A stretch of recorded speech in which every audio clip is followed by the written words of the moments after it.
Salve, salve amigos da astronomia em todo mundo! Meu nome é Sérgio Sacani, sou editor do blog Space Today e você está assistindo a mais um Space Today TV. No programa de hoje, vamos ver, vamos discutir e vamos especular. Será que o oceano de Plutão poderia abrigar vida? Manda a vinheta!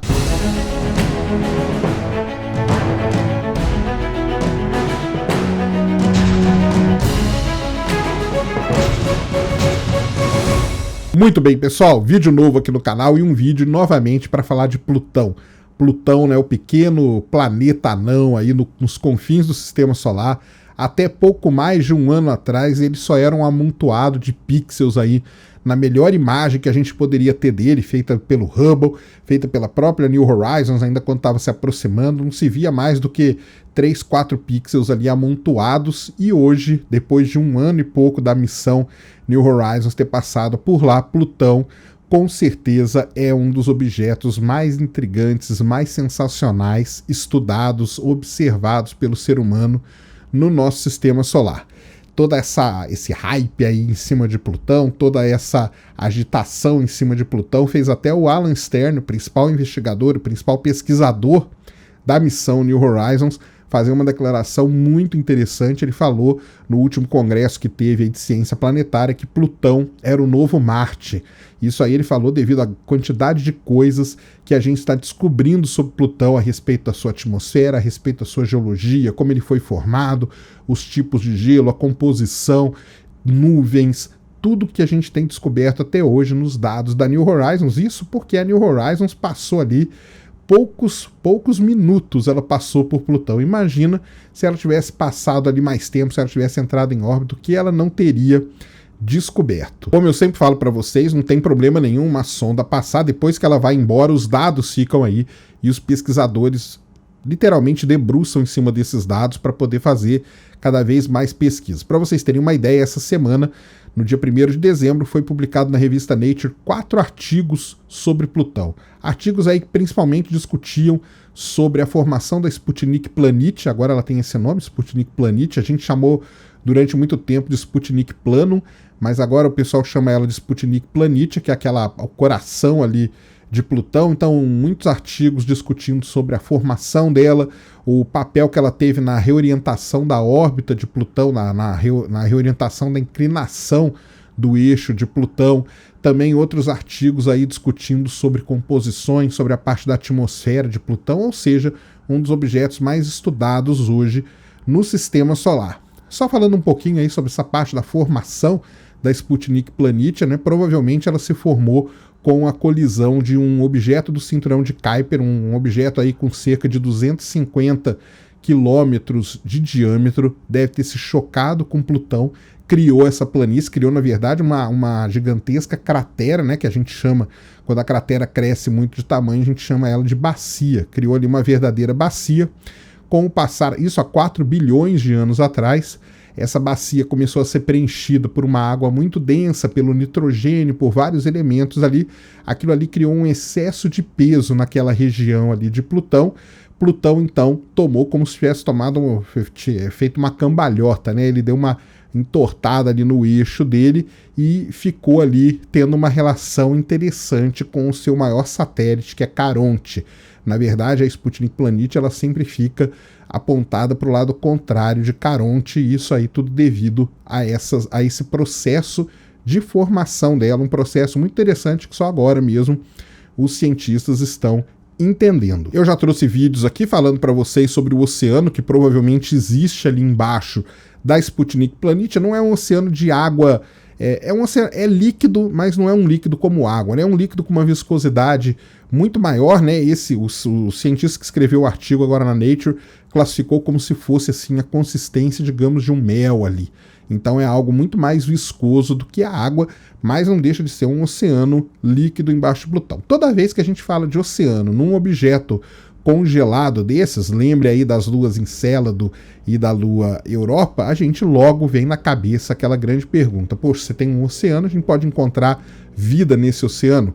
Isso é até uma presunção, né? uma premissa meio óbvia e meio lógica, porque se a gente voltar aqui na Terra, a gente vai ver que a vida na Terra ela começou nos oceanos. Então isso leva a gente sempre a pensar que onde tem oceano, onde tem água, tem vida. Não é bem uma relação desse jeito, mas a água, óbvio, é importante para a vida como a gente conhece.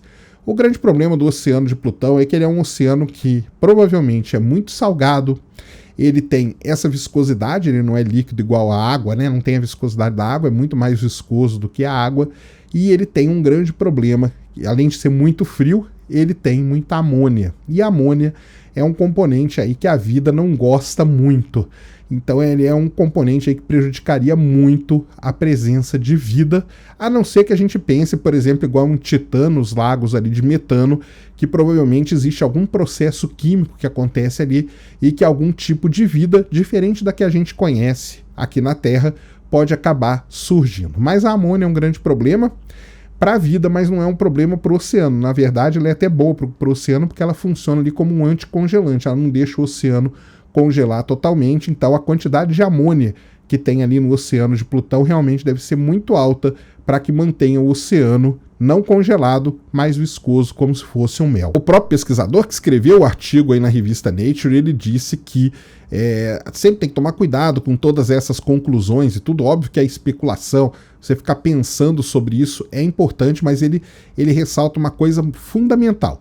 Tudo que a gente tem, principalmente aí sobre o oceano, sobre a composição, a gente tem de medidas indiretas, ou seja, não teve uma sonda que foi lá, pousou e amostrou aquele oceano. São medidas indiretas, são medidas válidas, mas tudo isso pode mudar se, por exemplo, a gente mandar uma sonda para orbitar Plutão e ela ficar ali estudando o planeta durante muito tempo. Pode mudar essa visão que a gente tem do oceano na subsuperfície da Sputnik Planet. Então ele fala para todo mundo tomar cuidado, porque tudo que a gente tem hoje é baseado em medidas indiretas. A gente não tem medida nenhuma direta, mas tudo isso é válido porque os modelos que se faz, os modelos computacionais que eles geram, se ajustam aos dados e esses modelos sugerem a presença de um oceano com essas características. Uma coisa que ele chama atenção também, e uma coisa muito importante, é que esse estudo e a descoberta desse oceano em Plutão tem uma implicação muito grande no fato de você começar a pensar, será que todos os objetos, ou os maiores objetos do cinturão de Kuiper,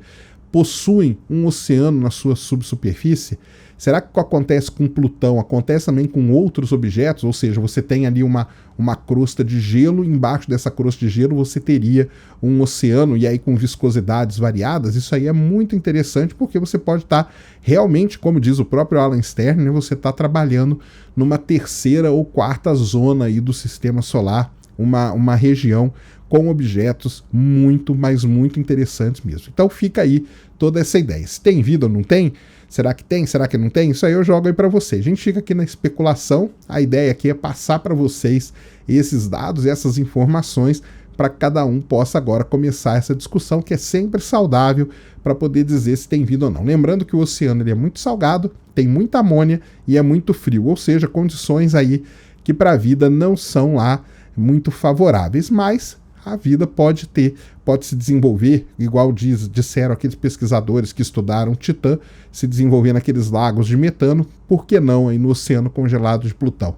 Fica aí a sugestão para vocês conversarem aí nos comentários sobre essa grande especulação que existe agora sobre Plutão. Muito bem, pessoal, esse era o vídeo que eu queria trazer aqui no canal agora para vocês, o vídeo aí para falar sobre essa ideia de quando a gente fala que tem um oceano congelado ou um oceano num desses objetos congelados do sistema solar, sempre vem na cabeça a discussão sobre se pode ou não, se existe ou não vida nesses lugares. Então fica aí, o vídeo é para falar sobre isso, é para jogar essa pergunta no ar e deixar para vocês conversarem aí. Será que pode existir vida no oceano de Plutão, no oceano submerso de Plutão? Fiquem à vontade para discutir aí nos comentários. Espero que vocês tenham gostado do vídeo. Se gostou, já sabe, tapa no dedão, voadora com tudo no peito do like, isso ajuda pra caramba o canal, faz o vídeo ganhar relevância, o canal ganhar relevância. Nunca se esqueça, compartilhe o vídeo nas redes sociais, favorite o vídeo, se inscreva no canal se você ainda não é inscrito e deixe aí nos comentários o que vocês quiserem saber. Deviante.com.br, patreon.com/SpaceToday e Science Vlogs Brasil, todos os links na descrição. Tamo junto dioturnamente na luta contra a má divulgação científica no Brasil e contra a anemia na divulgação da astronomia no nosso país. Mais uma vez, meu nome é Sérgio Sacani, sou editor do blog Space Today e você acabou de assistir a mais um Space Today TV. Fui!